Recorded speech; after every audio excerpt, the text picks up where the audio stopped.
खरं म्हणजे 26-27चा तिकडे बघ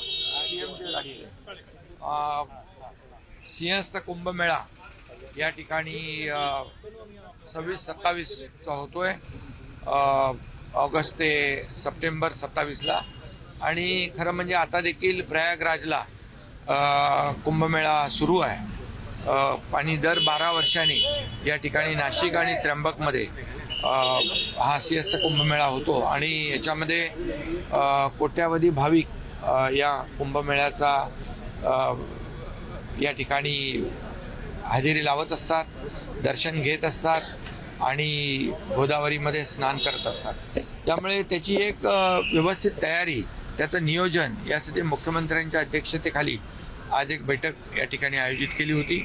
यामध्ये सगळ्यात महत्त्वाचं म्हणजे अपघातमुक्त या ठिकाणी हा सिंहस्थ झाला पाहिजे आणि त्याचबरोबर त्याचं योग्य नियोजन असलं पाहिजे. त्यामध्ये स्वच्छता असली पाहिजे, वाहतूक असली पाहिजे आणि एकंदरीत सगळ्याच बाबी ज्या आहेत येणाऱ्या भाविकांना कुठल्याही प्रकारची गैरसोय होऊ नये म्हणून पाण्याची व्यवस्था, स्वच्छता, अंघोळीची व्यवस्था, त्या ठिकाणी आरोग्य व्यवस्था, त्या ठिकाणी QR कोड बेस्ड स्वच्छता मॉनिटरिंगची व्यवस्था, हे सगळं जे आहे याच्यामध्ये आलं पाहिजे. आणि यामध्ये जे नमामि गंगा तिकडं आता जी आपलं कुंभ प्रयागला होतोय तिथे देखील काय काय योजना केलेल्या आहेत ही आपली टीम देखील त्या ठिकाणी जाऊन पाहिल. आणि त्या ठिकाणचं कोट्यावधी लोक त्या ठिकाणी येत आहेत आणि आपल्याकडे पण काही दिवस जे 5-6 दिवस जे महत्त्वाचे आहेत आंघोळीचे, त्यामध्ये मोठ्या प्रमाणावर गेल्या वर्षी 2-2.5 कोटी होते, यावर्षी 4 ते 5 कोटी लोक येऊ शकतात. आणि म्हणून या प्रयागराजला जो कुंभ झाला होतोय त्यामध्ये देखील काय नियोजन केलेलं आहे, तिथं कशी व्यवस्था केलेली आहे, हे सगळं माहिती तर आपण घेतली आहे, पण प्रत्यक्ष देखील आपली टीम त्या ठिकाणी जाऊन पाहणी करेल आणि तिथे व्यवस्थित आंघोळीची, राहण्याची व्यवस्था सगळी जी काय आहे ती झाली पाहिजे. आणि कुठंही गर्दीमुळे भाविकांची गैरसोय होऊ नये, चेंगराचेंगरी होऊ नये, कुठेही अपघात होऊ नये, जीवितहानी होऊ नये, यासाठी संपूर्णपणे काय व्यवस्था झाली पाहिजे. चांगले रस्ते आपण दिले पाहिजे, कनेक्टिव्हिटी दिली पाहिजे, पायाभूत सुविधा दिल्या पाहिजे, आरोग्य सुविधा दिल्या पाहिजे.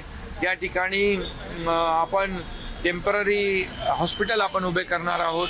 त्याचबरोबर ICU सारखे त्या ठिकाणी व्यवस्था करणार. आणि पाण्याचं जे प्रदूषण आहे STP, त्या ठिकाणी जे पाणी गोदावरीमध्ये जातं त्या ठिकाणी STP ची व्यवस्था झाली पाहिजे.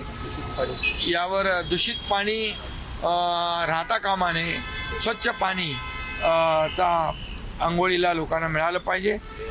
आणि त्यामध्ये संपूर्णपणे QR कोड बेस्ड टेक्नॉलॉजी वापरत असताना मोबाईल टॉयलेटची स्वच्छता, जसं त्याच्यावर अगदी बारीक सारीक देखील चर्चा झाली की 10 मोबाईल टॉयलेटच्या मागे 1 स्वच्छता कर्मचारी, 10 स्वच्छता कर्मचाऱ्यांच्या मागे 1 सुपरवायझर, असं QR कोड बेस्ड मॉनिटरिंग देखील होईल.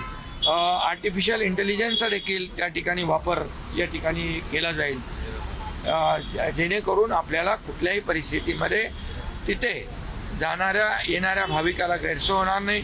त्याचबरोबर एखाद्या भाविकाला तिकडे वैद्यकीय उपचाराची आवश्यकता असेल तर तिथे वैद्यकीय उपचार आहेतच, परंतु एखाद्याला एअर ॲम्ब्युलन्सने दुसरीकडे न्यायचं असेल तर एअर ॲम्ब्युलन्ससाठी देखील अनेक ठिकाणी हेलिपॅडची व्यवस्था केली जाईल, जेणेकरून कुणाचाही जीव धोक्यात येणार नाही.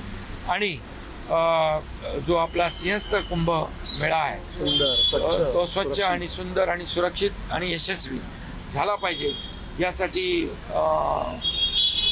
आमचे मंत्री गिरीश महाजन यांनी गेल्या वेळेस कुंभ मेळाव्याचं आयोजनामध्ये महत्त्वाचा रोल केला होता आणि यावेळेस देखील ते स्वतः त्यावर जातीने लक्ष ठेवून आहेत आणि त्यांना मुख्यमंत्री यांनी आम्ही सांगितलेलं आहे की तुम्ही एक दौरा प्रयागराजचा पण करा. आपली सगळी जी टीम आहे, हे नियोजनामधली टीम आहे, ती घेऊन, कारण तिथे तर ऑलरेडी आता काम सुरू आहे.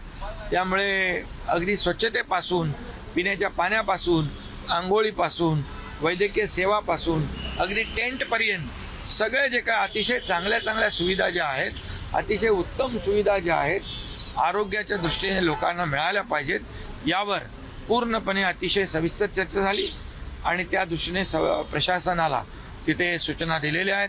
त्या ठिकाणी रस्त्याची कनेक्टिव्हिटी देखील चांगली असली पाहिजे आणि म्हणून किंबहुना त्या ठिकाणी जे विमानतळ आहे त्याला देखील जोडणारे रस्ते चांगले असले पाहिजेत, येणाऱ्यांची गैरसोय होणार नाही याची काळजी घेतली पाहिजे, अशा प्रकारच्या सूचना दिल्या आहेत. पुन्हा हे आता तर आणि काम पूर्णपणे आजपासूनच सुरू होत आहे आणि येणाऱ्यांना रस्त्याने येणारे जे प्रवासी आहेत त्यांना समृद्धी हायवेचा देखील मोठा फायदा होईल आणि या संपूर्णपणे परत पुढच्या महिन्यामध्ये याच दिवशी एक 15 तारखेला बैठक होईल आणि या पूर्णपणे होणारा सिंहस्थ कुंभमेळ्याचा यशस्वी आयोजन करण्यासाठी नियोजनामध्ये कुठेही कसर राहणार नाही, कुठेही त्रुटी राहणार नाही याची काळजी सरकार घेणार आहे.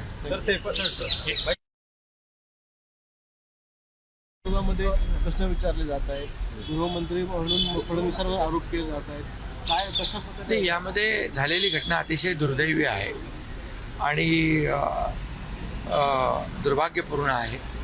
अशा प्रकारचे कलावंतांवर हल्ले होणं हे अतिशय चुकीचं आहे. परंतु त्या ठिकाणी ज्याने हे केलेलं आहे त्याला अटक झालेली आहे आणि प्राथमिकदृष्ट्या चोरीच्या दृष्टीने, चोरी करण्याच्या दृष्टिकोनातून ही घटना घडल्याचं प्राथमिक माहिती आहे. परंतु यामध्ये अगदी पोलीस आणि गृह विभाग या संपूर्णपणे मुळाशी जात आहेत आणि सैफ अली खान यांच्या कुटुंबाला देखील सुरक्षेचा त्याची सरकार काळजी घेईल आणि इतरही जे आहेत लोक त्यांची काळजी, शेवटी सुरक्षेची काळजी प्रत्येक नागरिकाची ही आमची जबाबदारी आहे सरकार म्हणून. त्यामुळे अशा घटना पुनरावृत्ती होऊ नये यासाठी देखील आम्ही पूर्णपणे काळजी घेऊ.